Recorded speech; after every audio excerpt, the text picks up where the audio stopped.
Hello, I'm Dawn Westmoreland, hailing from Asheville, North Carolina, the beautiful Blue Ridge Mountains.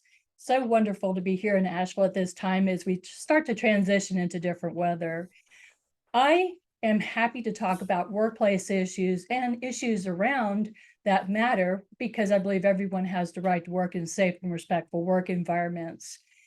And every Thursday, 4:30 p.m. to 5 p.m., you can hear my show, The Empowered Whistleblower, show where I talk about all different kinds of matters around the workplace. Some of them are good, some of them are just issues we need to address. This morning, I am just delighted. Felix Nader is a friend of mine, and I'm going to let him explain his background. And then we're going to talk about the big social media, data that's going out there around school shootings, because there's a lot of social media postings about A-15s being put in schools. Hi, Felix. Hi, Dawn. Good morning. It's always a pleasure to be on your program. So Tell just a our little bit. listeners, oh, I'm Mhm. sorry. Tell our listeners a little bit about your background and why you're piqued about this. Well, thank you. Thank you. I have been involved in workplace violence for the last 20 years as a consultant. And prior to that, 8 years as a specialist on a postal inspector violence interdiction team for the Postal Inspection Service in the New York Division. And as part of my postal service career as a postal inspector, I investigated major crimes as part of those functions that included homicides, armed robberies, hijacking. So the natural transition out of Washington, D.C. was to work on this violence interdiction team out of New York. I'm very passionate about what I do, but not in an immature way. I think total immersion in what we do is very important, Dawn. It shouldn't be a transactional relationship with a prospect or a client. It should be an investment in helping that person really understand the gaps in their existence. And then you, from a professional perspective, offering solid advice, support, and assistance, whether or not you retain the project or you get the project. The important thing is to avoid being transactional and to be more helpful and of assistance to your clients and those relationships. So, Felix, we all see the same things, but we see it with different lenses. Some people think that it's important to have A-15s in school, the guns. Other people say, no, that's a knee-jerk reaction. Do you have any thoughts around that? I've been reading the content. I think it's putting the cart before the horse. Knee-jerk reaction is the common euphemism. I think it's putting the cart before the horse, the cart before the horse. It's just like putting police in schools. I mean, what kind of a message do you send a child from kindergarten to high school that police are part of your educational system? Police are a part of your disciplinary system or your disciplinary process. So I don't think the solutions are arming teachers. I don't think the solutions are putting weapons in a school. Why don't you put weapons in one of those security towers, those police towers that you see outside of shopping malls, out of huge parking lot environments where the police have a visual presence on location? Why in the schools? You want to have them readily accessible. Why put them in a locked environment where the emotional moment is going to confuse and add to the tension at that particular time? Have them where they're easily accessible to you in a location that is only accessible to the law enforcement officer. Yeah, that's an interesting point you put forth about emotional time, because I remember taking a course. Now this is before COVID. It was the Asheville Citizen Police Academy, so we learned a lot about the Asheville Police and what they do, and they talked about it at that moment when you have to, go after, your gun to use it for whatever event. That that person is, even though they're trained, there's still some emotion involved in it, and Yeah. anything can go wrong or go right.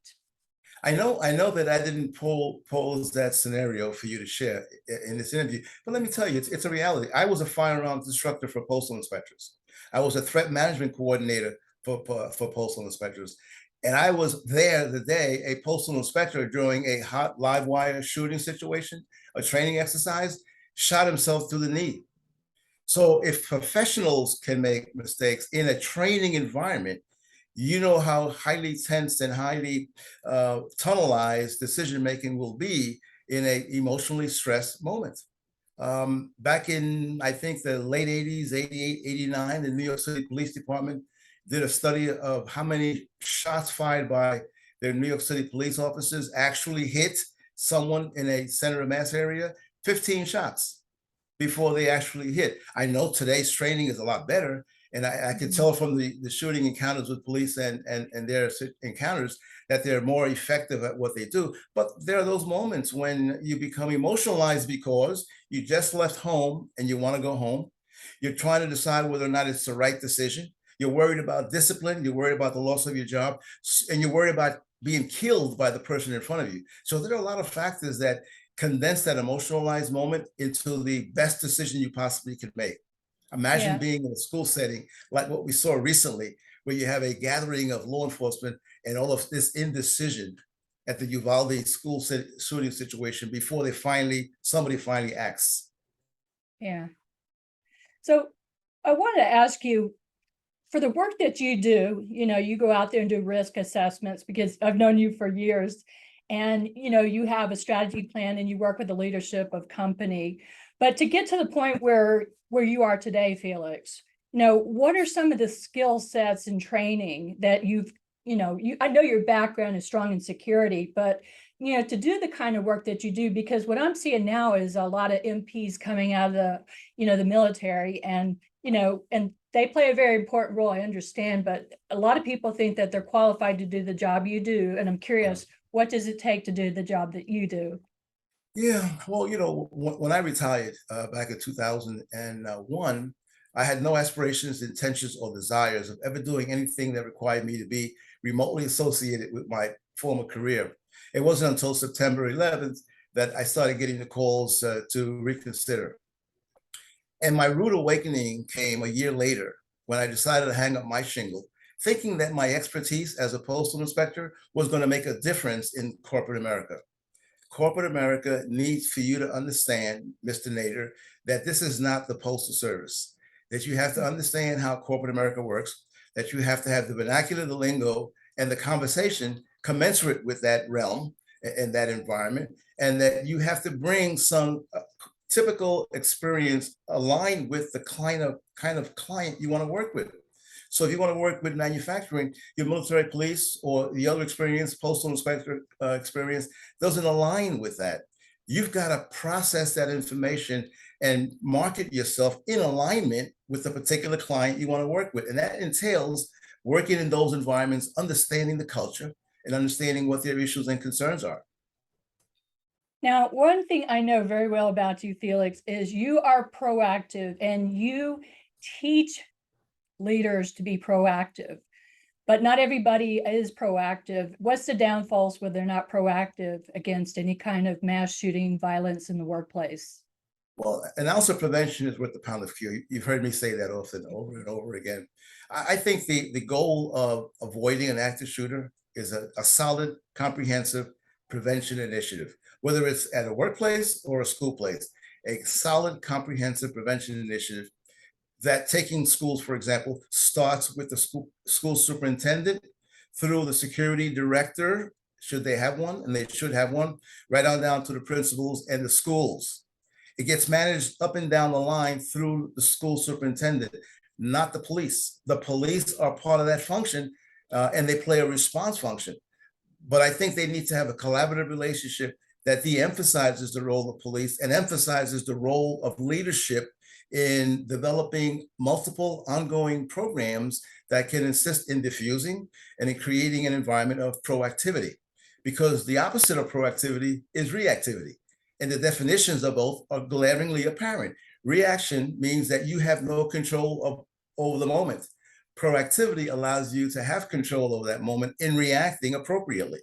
So where would you want to be on the witness stand, saying you reacted or saying that you were proactive and things didn't work out? Yeah, that's one thing that I haven't heard in a long time about being on the witness stand. Yeah. And, I'm a firm believer everybody deserves to work in a safe and respectful work environment. So that also includes teachers. And now we're back to school, I think, in most schools across the state. Yeah. Yeah. Well, knowledge is very important. Experience is important, but I think knowledge is important. So you take the misuse of mental health. Mental health isn't the cause of the problem. The cause of the problem are the problems that these young people or people experience. And I'll give you two vivid examples. I'll use the workplace and then I'll use the school place. So the exposure to the problems add on to the person's mental health experiences. We know that psychologists, psychiatrists say expose someone to bad situations, and eventually it has a negative impact on their mental well-being. So here's a solution that workplaces have when they have a disgruntled situation. They discipline, and then they terminate. And then you create all this free time to exact their vengeance and retaliate, right? So in schools, how do they get the kids angry at the system? They don't desire to figure out what the problem is, even though they have school psychologists and school psychiatrists on board. They begin to isolate the individual, pick on the individual, harass the individual. And then they do the two worst things you could possibly do to an unhappy child. You create more time for them to decide they want to get even. You expel them and you suspend them. And what kind of messages are we sending to both of those groups? We expel them, we suspend them, we terminate them, we separate them, creating rationalization, justification for them to do what they want. And then we have the problems. And I refer to the old time people in the industry that know a lot more than me. You know, John Bandriel from Oregon has been talking about school shootings for years because he was a victim in Oregon school system of school shootings, and their solutions are prevention, prevention, prevention. You have Reed Malloy, who consults with the FBI, and his focus is on prevention, prevention, prevention. Don't wait until you have a problem, because the active shooter, contrary to the marketing of it, is not prevention. It's reaction to a problem that requires immediate response. So Felix, what I hear you saying is we need to get to the root of the problem, not just put a Band-Aid on it. We have to invest in the problem. Absolutely. You know, we have to sit down and ask Mr. Employee, how can we help you? Mr. Student, how can we get you to graduate?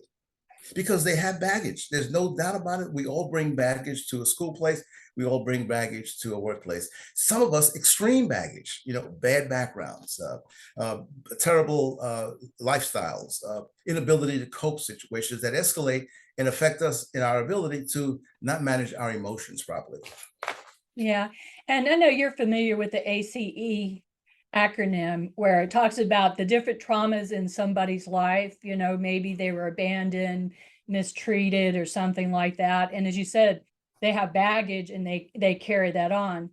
So what I'm hearing you say is that we need to try to help these people, maybe mentor them. Am I correct? Yeah, we do. We do. Leadership is the missing component. It's technology to keep the person out or keep the people in, right? Leadership doesn't play a role in helping understand what are the coping mechanisms that these people lack, or how can we as an organization better solve your issues, or how can we reduce your stresses. It's just about coming to work.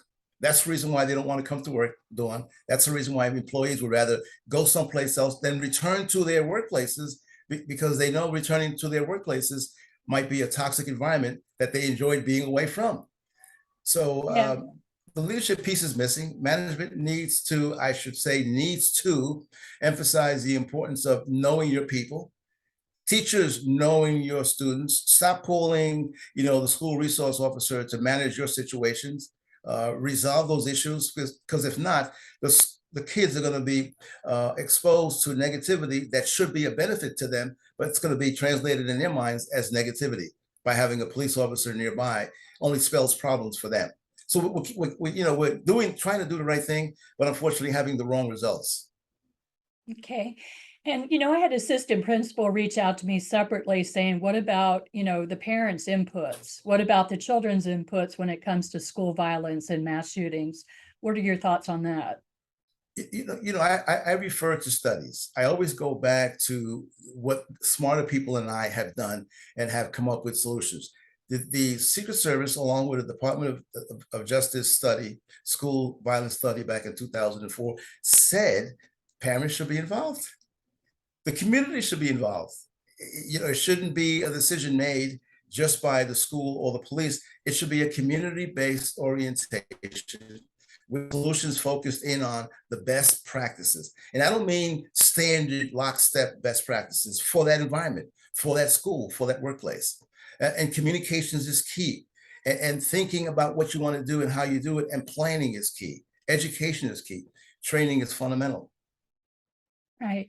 And everybody loves a story. So you have some good success stories where you've gone into companies and, different work with people to help them, prevent or reduce, mitigate. Would you be willing to share one of those stories? Well, I'm not new, as you know, to this industry. I was part of a national safety students security conference that I was a part of for 2 years in a row, 2008 and 2009. And in that initiative, what we tried to do was bring in folks who wanted to come in to have dialogue with people like us and others that were more smarter than me, like Dr. Soroka, David Osmond, and some folks from the New York City school system, and Dr. Mark Lerner, who was the head of a traumatic center in Long Island, to talk about issues that impact them in a conversational realm. So you would stand in front of a group, you would throw up slides, and then you would have conversations about how the information on the slides would impact you. Well, I remember years later when I stopped going to those conferences because my business got a little busier and I started to share my philosophies with different types of organizations. I get a phone call from one of the attendees at one of these sessions, and they said, "Mr. Nader, we've missed you over the years. Whatever happened? I remember the nugget you gave me. I had just started out in school security, and I was part of a crisis management team. And I wrote it down here, and you shared something that will always stay with me, that one of the reasons for crisis teams to not work effectively, and I didn't get this on my own, Dawn, that came from a guy named Rod Burton. I said was absence of situational awareness. You were so right. Not knowing how to do things and what to do about situations loomed mightily in my mind, because it always came up when we had drills. We were disjointed. And you kept saying one of the functions of not working collaboratively is leadership is undermined and people are confused. So that stuck with me. It was the first time I heard it and I thought it was pie in the sky. And then years later, it made so much sense. You have to be led, and you have to have leadership that understands everybody's responsibilities, and you can't do other people's responsibilities because they're not doing it. You have to train them and let them have the confidence necessary for them to operate independently as part of a team. So that was kind of a compliment. Yeah, I would say so. That's a great compliment. And what was it, about 3 years ago, you were on CNN with Wolf Blitzer. What did you talk about? I know you had a few minutes with him. I believe, if I remember correctly, that was letter bombs. Is that the one with the letter bombs? I believe the Postal Service was going through a difficult moment there with congressmen and White House mail bombing situations, if I remember correctly. And from a political standpoint, nobody wanted to touch that because it was CNN. And so CNN called me and said, retired Inspector Nader, would you like to come on a show to speak to us? And what I did was, instead of going down the negative road of finding fault and blame, because of my intimate knowledge of how that operated and without disclosing any confidential practices, I said to him, for the most part, you only hear about what gets through, but you don't really know about what doesn't get through. And those postal employees who handle this type of mail, they pretty much know what to look for: the suspicious packages, suspicious letters, and they really curtail any event from escalating outside the Postal Service long before it gets to a patron's hands. And if it does we're usually right there to support the system. So it took a negative story and made it into a positive story that was well received. Yeah, great message. Yes. So, is it because social media is very prevalent that we recognize more violence and incivility in this world? What are your thoughts on that? Well, I think when you look at violence, you look at the last FBI report over a 15-year period, it looks like it's abating a little bit. The problem is the mass type shootings in schools and workplaces where a lone person comes in and shoots up multiple individuals. The sensationalization of the event by the media happens all the time. What discourages me and makes me unhappy about the reporting is they exaggerate. And they don't go out of their way to delve into the facts before reporting it. They just report the event and then put people on that don't have the substance and the core knowledge or information about the situation. And so the people who are the consumers look at it and they become frustrated because they're not really getting facts. So if we can just tamper down the need to report and just report what you know, I think it'll be consumed a lot much more favorably than it's currently when you turn on the TV and you say, oh, I don't want to hear this because an hour later it's going to change. Yeah. Well, I know when we turn on the news, the first thing we hear is a lot of sensationalism, as you Of brought up, course. Felix, a Yes. lot of negativity. Do you feel that we need to have more coverage on what people are doing right around these, these issues? Excellent point. Excellent point. Yes, if you have to report the news, rather than bringing me on to talk about the negativity and the negative impact and the fallout, bring somebody else on to talk about the good stuff that's happened. Let's not forget that the original conceiver and designer behind active shooter wasn't Homeland Security. It was a guy named Lieutenant Dan Marco out of Minneapolis Police Department. He was a lieutenant in charge of, I believe, the hostage unit, and he created this active shooter model to help his police officers who were responding back then, back in the 80s, to a lot of workplace shooting incidents. And he trained his people in these 5 stages to understand how the shooter transitions from one stage onto the next, and said to the police officers in that training, whether you're at a PTA meeting or whether you're visiting your spouse at work or whether you're in a park, a movie theater, or store, your job is to be the hero cop and take the shooter out. We converted it into an opportunity to market it and sell it to workplaces and schools. But our responsibility shouldn't end there. The organizations have a responsibility to properly prepare the workplace and the school to mitigate the risk once it ensues, once it erupts. What are we going to do to increase the survivability? What are we going to do to increase risk mitigation? What are we going to do to ensure that they can operate, the employee and the staff and students can operate independently? Or are we going to have a bunch of people who are shot in the back, indicative of what? Running to a classroom or running away without knowing how to run away. So the responsibilities doesn't end because we sell it to a school or a workplace. The responsibilities begin at that point on the part of the school and the employer. Felix, one of the things that you often talk about and write about, because I know you do a lot of articles and you're often a guest on someone else's show, you talk about it's not a one size plan or a cookie cutter plan. Can you talk about that when it comes to security measures? It's a little controversial in terms of my response. 26 years in law enforcement, 26 years between the Army and the Army Reserves. I was a structured individual. Everything was A, B, C, D, E, F, G. This is an emotionalized business that I'm in. People don't operate A, B, C, D, E, F, G. So therefore, our approaches to prevention shouldn't be lock, stock, barrel. You shouldn't take what you applied in one school and bring it into this school as a template of exactly replicating what you did there without understanding the culture, the nuances, or the difficulties that this school has. You need to customize the approach using the template, but customizing it so that it reflects the culture of that organization. So when I say cookie cutter, I'm saying just because there's a standard or a guideline doesn't mean you can't be creative or innovative. Yeah, I can imagine some schools have more vulnerable situations, and especially schools that don't have a lot of money. They don't have money, for the technology. Yes, training is important. I have a consulting process that I use in the framework of my consultations that I leave behind with my clients. When I walk them through my consulting process, they understand that IC3LE means something to them.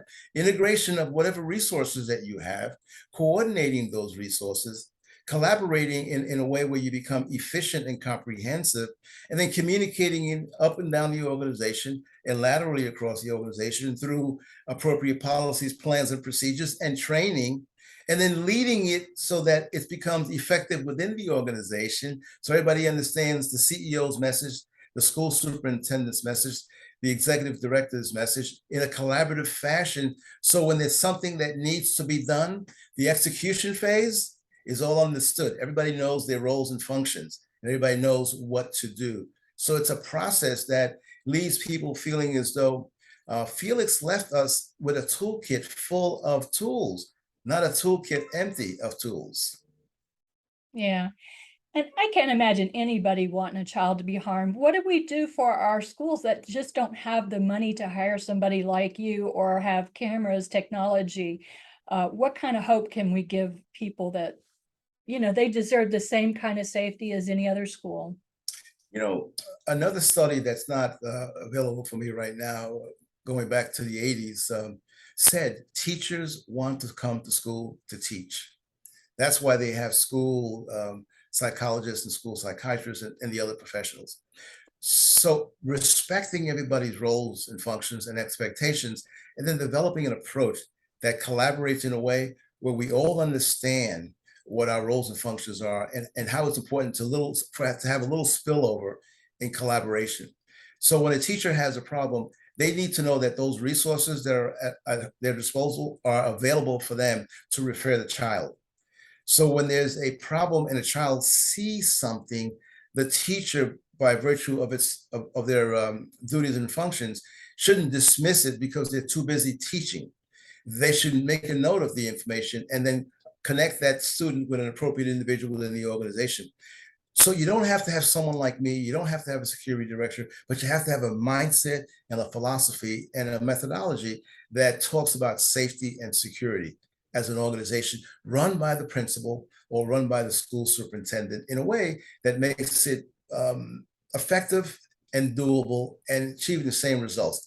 Remember, the people that decide to cross the line of civility don't do it because they are naturally criminal. They do it because the problems that they have are being exacerbated by the conditions and the experiences that they're exposed to. So if they have problems at home and they bring them to the workplace or the school place, we don't want to exacerbate that by throwing oil on a lit flame and exploding it. What we want to do is find a solution to ameliorate or to mitigate the risk or to help the situation. Yeah. And Felix, you brought up mental health quite a bit, and something that always is very interesting to me, because about 5 years ago, I was up in the Washington, D.C. area at a mental health conference, and they were talking about Columbine, Sandy Hook and stuff. And, I don't have the background like you do. My background's 30 years of HR, but they were looking at the mental health issues of a lot of these shooters, and it was like only, what was it, 25% or less had mental health issues. And then you allude to the fact that, we're kind of creating the problem if we're not helping some of these children that are feeling isolated, that need help and mentoring. We're now up to the DSM-5. I started in business, it was 3, went to 4, went to 5. The mental explanation of our capacities is my layman's explanation of what the DMs are. The easy glory-seeking social media, news media portrayal is to call it mental health. Mental health is an evolution of a problem that might exist that was never resolved, that escalated and erupted into a mental health situation that needs attention. Are we saying that all those people who have such issues are prone for violence? I hope not. I hope not, because what we're doing, we're sending those people who have genuine need for resolution of their problems into hiding, because they don't want to have that target on their chest saying, I'm a problem individual, or I'm a potential problem individual. It's like the notion that we want to hire more former military into the workplaces, but in the back of their minds, no, we don't, because they bring those problems from the military. So it's a hypocritical stance to take. So the problem isn't mental health. The problem is the exacerbation of conditions and situations that exist at home that come into this melting pot called the school or the workplace that erupts into potential problems. That is the eventual escalation into a mental health issue. Felix, I got to jump in and say we're out of time. Can you give your contact information? And thank you so much for your sage wisdom. Oh, sure. My direct line to my office here is 704-784-0260. My website is Nader Associates, www.naderassociates.com. It's always a Such a pleasure pleasure. being on with you. Such a pleasure as always, Felix. Thank you. You're welcome. See you soon.